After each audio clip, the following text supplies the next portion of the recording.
Good evening दोस्तों।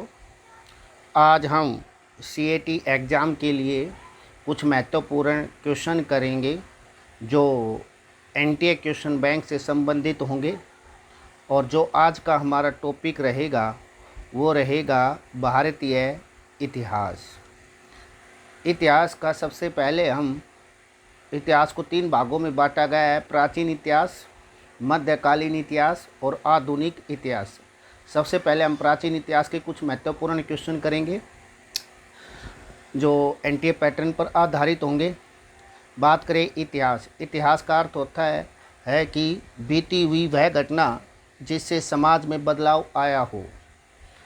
अगर हम बात करें कि इतिहास के जनक कौन थे, हेरोडोट्स। कौन थे? हेरोडोट्स।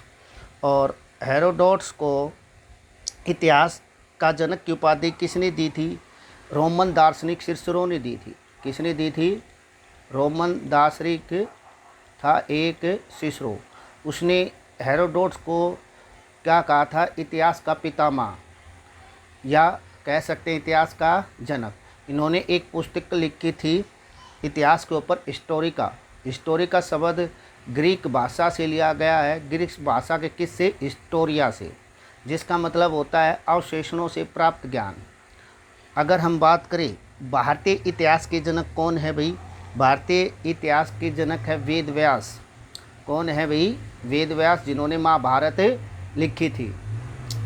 अब बात करते हैं हम भारतीय पुरातत्व सर्वेक्षण के जनक कौन है भाई? Alexander Cunningham. कौन है भाई? भारतीय पुरातत्व सर्वेक्षण के जनक कौन है? Alexander Cunningham. अगर उस समय वायसराय कौन था?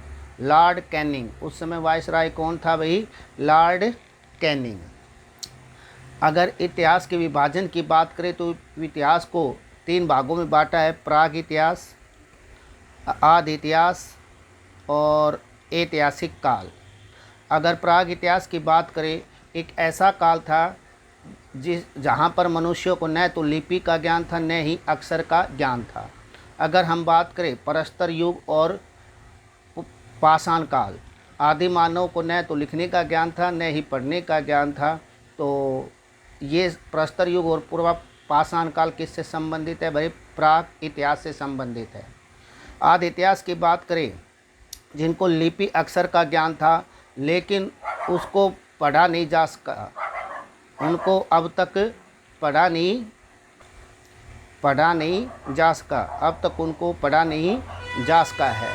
अगर हम बात करें ऐतिहासिक काल की, लिखित सामग्री को पढ़ा जा सकता है महाजनपद काल से लेकर अब तक का समय। जैसे राजाओं महाराजाओं का जो समय था वो किस में आ जाएगा? आपका ऐतिहासिक काल में आ जाएगा। अब हम कुछ इम्पोर्टेंट क्वेश्चन कर लेते हैं प्राचीन इतिहास से रिलेटेड। और हमारा जो पहला क्वेश्चन है वो है इतिहास का पितामह कहा जाता है। हमने अभी क्या था, किसे कहा जाता है? हेरोडोट्स को क्या कहा जाता है? इतिहास का पितामह। हेरोडोट्स कहाँ के थे? यूनान के थे। और इनको पितामह की उपाधि किसने दी थी? यूनान के ही सिसरो एक नामक एक दार्शनिक था, उसने हेरोडोट्स को इतिहास का पितामह कहा था। पहिए का आविष्कार किस काल में हुआ था? नवपाषाण काल में क्या हुआ था? पहिए का आविष्कार हुआ था। और कृषि का भी आविष्कार किस काल में हुआ था? नवपाषाण काल में हुआ था। अगर आग के आविष्कार की बात करें तो किस काल में हुआ था? पुरापाषाण काल में हुआ था। और सोचने वाला पहला आदिमानव, बुद्धि का प्रयोग करने वाला पहला आदिमानव किस काल से संबंधित है? पुरापाषाण काल से ही संबंधित। किससे संबंधित है? पुरापाषाण काल से ही वो संबंधित है, जिसे हम ज्ञानी मानव भी कह सकते हैं। अगर पुरापाषाण काल की भी बात करें तो इसके 3 भाग हैं: नव, मध्य और उच्च। तो उच्च जो पुरापाषाण काल है उसमें आदि मानव ने बुद्धि का प्रयोग शुरू कर दिया था। अगर पशुपालन का प्रारंभ कब हुआ था? मध्यपाषाण काल में हुआ था। भीमबेटका है एक पुरातात्विक स्थल है और किस लिए प्रसिद्ध है? यहाँ की गुफाओं में शैल चित्र बने हुए हैं, इसलिए ये क्या है भाई? प्रसिद्ध है। और ये भीमबेटका कहाँ पर स्थित है? मध्य प्रदेश के रायसेन जिले में ये क्या है भाई, भीमबेटका स्थित है। अगर विश्व का प्रथम अभिलेख की बात करें और सबसे प्राचीन अभिलेख की बात करें तो वो कौन सा है, बोगाज कोई अभिलेख है, और जो कहाँ पर है, एशिया माइनर में स्थित है। आदि मानव ने सर्वप्रथम क्या सीखा, आदि मानव ने सर्वप्रथम आग जलाना सीखा। मानव ने सर्वप्रथम प्रयोग किया, तांबे की धातु का मानव ने सर्वप्रथम प्रयोग किया। सबसे पहले पालतू बनाया गया किसे भाई, कुत्ते को। सबसे पहले किसे पालतू बनाया गया भाई, कुत्ते को बनाया गया। अब हम बात करते हैं सिंधु सभ्यता की। सिंधु सभ्यता का जो काल था वो कब से कब तक रहा, 250 से 1750 ईसा पूर्व तक क्या रहा भाई, सिंधु सभ्यता का काल रहा। सिंधु सभ्यता थी वो कैसी थी, आदि ऐतिहासिक थी। इनकी लिपि, ये लिखना भी जानते थे, पढ़ना भी जानते थे, पर इनकी लिपि को आज तक हमारे इतिहासकार नहीं पढ़ पाए हैं। सिंधु सभ्यता किस लिए प्रसिद्ध थी, नगर नियोजन के लिए सिंधु सभ्यता क्या थी, प्रसिद्ध थी।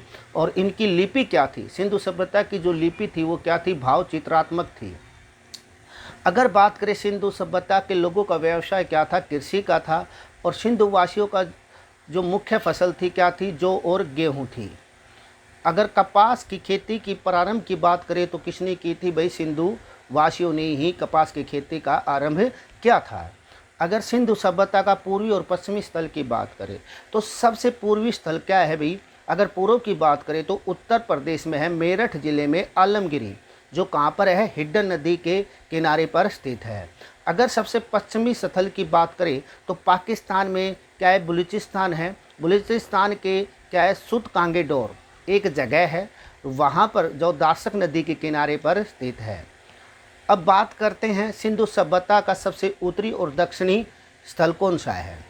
अगर उत्तरी की बात करें तो जम्मू कश्मीर का एक ज़िला है अखनूर, और वहाँ पर है मांडा, जो किस नदी के किनारे है भाई, चेनाब नदी के किनारे पर स्थित है। अगर हम बात करें दक्षिणी स्थल की तो महाराष्ट्र में ज़िला है अहमदनगर, और वहाँ पर एक जगह है दैमाबाद, जो किस नदी के किनारे स्थित है भाई, परवरा नदी के किनारे पर स्थित है। हमारा नेक्स्ट क्वेश्चन है, आलमगिरी कहाँ पर स्थित है। अभी मैंने बताया था पिछले क्वेश्चन में, आलमगिरी कहाँ है भाई, उत्तर प्रदेश में है, मेरठ जिले में है, और हिड्डन नदी के किनारे पर स्थित है। मांडा कहाँ है, ये भी मैंने अभी बताया था, जम्मू कश्मीर में अखनूर ज़िले की बात है, और चिनाब नदी के किनारे पर स्थित है। सिंधु सभ्यता कैसी थी, मैंने बताया था किसके लिए प्रसिद्ध थी, नगर नियोजन के लिए प्रसिद्ध थी। और कैसी थी वो, नगरीय सभ्यता थी। सिंधु सभ्यता का विस्तार की बात करें तो सिंधु सभ्यता त्रिभुजा आकार में फैली हुई थी। अगर हम इन सारे मांडा, सुत कांगेडोर, दैमाबाद और आलमगिरी को मिलाते हैं तो किसकी आकृति बनती है भाई, त्रिभुजाकार की आकृति बनती है। सिंधु सभ्यता का प्रमुख बंदरगाह कौन सा था भाई, लोथल, जो गुजरात में है। लोथल कहाँ पर है भाई, भोगवा नदी के किनारे पर स्थित है। अगर भारत में हड़प्पा का सबसे बड़ा स्थल की बात करें तो कौन सा है, राखीगढ़ी है, और जो हरियाणा में घग्गर नदी के तट पर स्थित है। यहाँ पर आपने एक बात ध्यान रखनी है, अगर हम खेल स्टेडियम को शामिल कर लेते हैं तो भारत का सबसे बड़ा सिंधु सभ्यता का स्थल क्या होगा, धोलावीरा होगा। अगर खेल स्टेडियम को शामिल नहीं करते हैं तो क्या होगा, राखीगढ़ी होगा। सिंधुवासी किसकी पूजा करते थे, पशुपति की पूजा करते थे। हड़प्पा सिंधु सभ्यता के बारे में सबसे पहले जानकारी दी चार्ल्स मैसन ने दी, कब दी, 1826 ईस्वी में। हड़प्पा कहाँ पर है भाई, पाकिस्तान के पंजाब प्रांत में है, और रावी नदी के तट पर ज़िला है मोंटगोमरी। कौन सा है भाई, मोंटगोमरी ज़िला है, वहाँ पर हड़प्पा स्थित है। हड़प्पा की खोज किसने की थी, दयाराम साहनी ने की थी सन 1921 में। हड़प्पा की जो सभ्यता थी कैसी थी, कांस्य युगीन सभ्यता थी। हड़प्पा का समाज कैसा था भाई, मातृसत्तात्मक समाज था। स्वातिक चिन्ह किसकी देन है, ये भाई साथिया जिसको हम बोलते हैं वो किसकी देन है, हड़प्पा सभ्यता की देन है। हड़प्पा निवासियों की रुचि थी, किसमें थी भाई, हड़प्पा के निवासियों की जो रुचि थी किसके खेल में थी भाई, शतरंज के खेल में उनकी क्या थी, रुचि थी। धोलावीरा कहाँ है भाई, गुजरात के कच्छ जिले में है। R37 कब्रिस्तान कहाँ मिला भाई, हड़प्पा से मिला। हड़प्पा के लोग क्या नहीं जानते थे भाई, लोहे से वो अनभिज्ञ थे। लोहे के बारे में नहीं जानते थे। हड़प्पा में मिट्टी के बर्तन पर प्रयुक्त रंग कैसा था भाई? लाल। उनके जो मिट्टी के बर्तन होते थे उन पर जो चित्रकारी थी जो वो किस रंग से रंगी हुई थी भाई? लाल रंग से। मोहनजोदड़ो हड़प्पा की पुरातात्विक खुदाई के प्रभारी थे कौन भाई? Sir John Marshall. मतलब सर जॉन मार्शल के ही नेतृत्व में मोहनजोदड़ो और हड़प्पा की क्या की गई थी भाई? खुदाई की गई थी। मिस्र के राजा क्या कहलाते थे? फेराओ। मिस्र के राजा को क्या कहते थे भाई? फेराओ बोलते थे। चावल के साक्ष्य कहाँ मिले भाई? लोथल गुजरात से, रंगपुर पंजाब से। ये ध्यान रखना है। जुते हुए खेत के साक्ष्य कहाँ से मिले भाई? काली बंगा से। तो आज के लिए हमारे इतना ही काफ़ी है। नेक्स्ट क्वेश्चन हम नेक्स्ट वीडियो में करेंगे, नेक्स्ट पार्ट में करेंगे। जय हिंद।